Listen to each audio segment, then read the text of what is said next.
It is no secret that the Boston Celtics are looking to make moves this offseason to shed salary off of their books. And on today's edition of Celtics Today by Chat Sports, we're going to discuss the latest Celtics trade report from this man right here, Charania, over at ESPN, as some new names might be on the block for your C's. Before we get into his big quote, I got to make sure we manifest the good vibes for the offseason. If you want Brad Stevens to make the right moves, because moves are coming, go down below and hit that thumbs up icon. We should have everybody who watches this video today liking the video, because we all want Brad Stevens to make the right decisions this summer.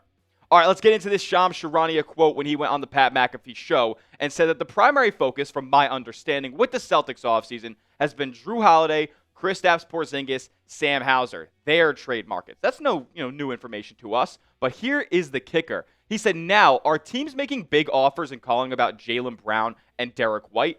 100%. The Celtics prefer not to trade them, from my understanding, but listen, if they get a big offer, they have to look at everything. My instant reaction to this is kind of like, whoa, this is the first real report this offseason about a Jaylen Brown potential trade or a Derrick White potential trade. It seemed like, from every quote that we have heard, and look, Brad Stevens and anybody talking from the Celtics mouthpiece isn't going to say, yeah, we're looking to trade Jaylen Brown or Derrick White, but this is kind of interesting that this is coming out here as we're less than 2 weeks away from the 2025 NBA draft. I mean, who knows? Things could get absolutely wild here. More from Shams. He said, and I think that they're going to get offers on the three guys that they're focused on, but they're also going to get offers potentially on Derrick White and Jaylen Brown. And I think between now and the draft and free agency, they're going to evaluate what makes sense from a value perspective, and that's where they're going to move. If I'm confident in one thing, Brad Stevens is going to do what makes sense for this basketball team. Time after time after time, he has put the C's in the best position to win. He traded away a franchise pillar, a heart and soul of this Celtics team, and Marcus Smart, to make the basketball team better, and it resulted in a championship. So I have full faith in Brad Stevens to make the right decisions. And this Shams report that we got, from the McAfee Show feels eerily similar to a report that we talked about a couple weeks ago here on Celtics Today from our guy, Per Sources, who I have followed for a long time as an NBA insider and really a Celtics insider as well, who he noted a source saying that the Celtics, their goal is to get under the second apron, but it's really also potentially to get under the luxury tax entirely, and that could mean a Jaylen Brown trade is coming. So if you want to take a look at this report, it's on his Twitter, at Per Sources. He's also made a couple other tweets about the Celtics exploring a Jaylen Brown trade. Also threw in that Al Horford is likely departing, and that makes me very, very sad. But look, man, what's going on in Boston? If I know anything about the Celtics front office and their history in making different transactions, it's that a lot of things are kept under wraps. Like when Derrick White got moved to Boston, that wasn't a name that was being floated around too frequently, and honestly, a trade that kind of went under the radar at that trade deadline back in 2022. So, Brad is one of the smartest basketball minds that I know. If he thinks that a deal for a guy like a Derrick White or a guy like a Jaylen Brown makes sense for Boston, then you know what? Maybe he'll just go out there and pull the trigger. But to be honest with you, I don't really see much of a scenario where Derrick White, gets traded and the Celtics see better value coming back to them, than sending Derrick White away. Like, he has been so invaluable to multiple finals runs at this point. He helped the Celtics get over the hump back in 2022 when they made that finals run. And obviously, he was an integral part to the 2024 title run. And he has gotten better every single season. He's a 16, 17 point per game guy. And when Boston has a Jaylen Brown or a Jason Tatum sitting out, or a Jrue Holiday or Porzingis, he was able to step in there and contribute 20 to 25 points any given night when he got the opportunity. So Derrick White, as far as being a two-way player goes, and on the money that he's getting, it just seems like it would be idiotic for me to trade Derrick White. Like, he is getting paid pennies when it comes to what his production is for Boston. Less than $30 million next year. This is a 4-year, $118 million contract, and with him being 30 years old, a player who doesn't really have to rely on too much of athleticism, I feel like Boston would want him to be a part of the next contender that they build centered around Jason Tatum, and who knows, maybe Jaylen Brown as well. I feel like it would be silly to trade Derrick White, and a package that you would have to get back for him, for me personally, would have to be something in the realm of like that Mikal Bridges package that the Knicks sent away to the Brooklyn Nets last offseason. Like, if you're trading Derrick White, it signals to me that this is going to be a rebuild, not a retool, not a reboot. Like, Derrick White's a core foundational piece on a good contract that you do not, send away. If you're trading D. White, I'm looking for a haul of future draft picks, and what Brad Stevens' kind of mission would be at that point would be rebuilding and looking towards the long-term future of the Boston Celtics, and I don't really think that they're in that position right now. So what do you guys think? Is Derrick White untouchable in trades? To me, he feels like, after Tatum, the most untouchable Celtic, but you let me know what you think in the comment section. Yes or no, would you be open to trading Derrick White for the right package or not? Let's move on to Jaylen Brown here, who I feel like is a little bit more of a realistic trade candidate for Boston. However, the market for JB, I'm not so sure can be that big at this point with the money that he makes, and then the news that we got yesterday about Jaylen Brown undergoing knee surgery to repair the partially torn meniscus that he played through in the playoffs. So is his market all that big? I'm not so sure, especially when you consider how big his contract is.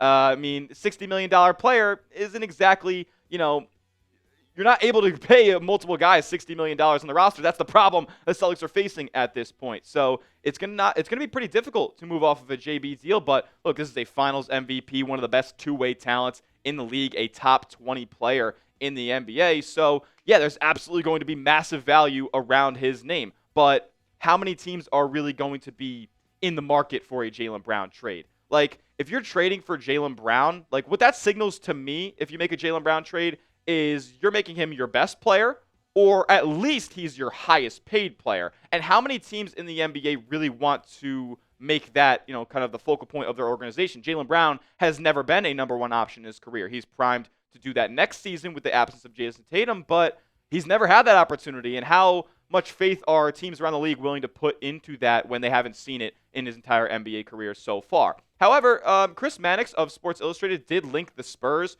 to a Jaylen Brown trade, and I thought that was pretty interesting, considering that they're kind of in the Giannis and Kevin Durant sweepstakes at this point. Giannis trade rumors are kind of cooling down, but the KD trade rumors are only heating up, and the Spurs seem like the most likely destination that Durant ends up in, so that would kind of take them out of a running of a Jaylen Brown trade. But who knows, if it falls through and KD goes elsewhere, maybe they revisit this and make a call to the Celtics and end up maybe mortgaging a Stephon Castle or the number 2 overall pick. I would honestly at least entertain those phone calls if I'm Brad Stevens and the Celtics. We'll talk more in just a second, but make sure you are subscribed to the channel, as we're almost at our next milestone of 52,500 subs. Less than 200 away, and if you want free, informative Boston Celtics content every single day this offseason, because the trade rumors, they don't seem like they're stopping anytime soon, go down below and hit that big red sub button. 100% free Celtics content. Look, I want to stress to everybody that Jaylen Brown trade, Derrick White trade, it's heavily unlikely at this point. The most likely outcome for the Boston Celtics is that they trade Jrue Holiday, they trade Kristaps Porzingis, and they trade Sam Hauser. Now, is that going to be difficult? Absolutely, because being a second apron team, Celtics cannot aggregate contracts. So 2 players out of these 3 right here, or anybody that we've talked about, cannot be sent away in a trade. So you're going to have to make a Holiday trade solo. You're going to have to make a Porzingis trade solo. And then maybe even after that, you got to make a Hauser trade to get under that second apron. So this is the most likely outcome, but it is going to take a lot of maneuvering and a lot of negotiating between Brad and probably 3, 4, 5 teams around the league, because these deals could end up being multi-team as well. Make sure you get hooked up with a player that I don't think is getting traded, though, and that's Peyton Pritchard, who just took home the 6th Man of the Year honors. Go get your 6th Man of the Year gear today at this link right here, chatsports.com/6MOY. This is fresh, man, and PP, I think, is going to be a part of the Seeds for a long time on that awesome contract. So go get your 6th Man of the Year commemorative gear today at this link right here. That's in the comment section and description of today's video, chatsports.com/6MOY. So the reason that I see that the Celtics trading Holiday, Porzingis, and Hauser, that makes the most sense because they're keeping the core together.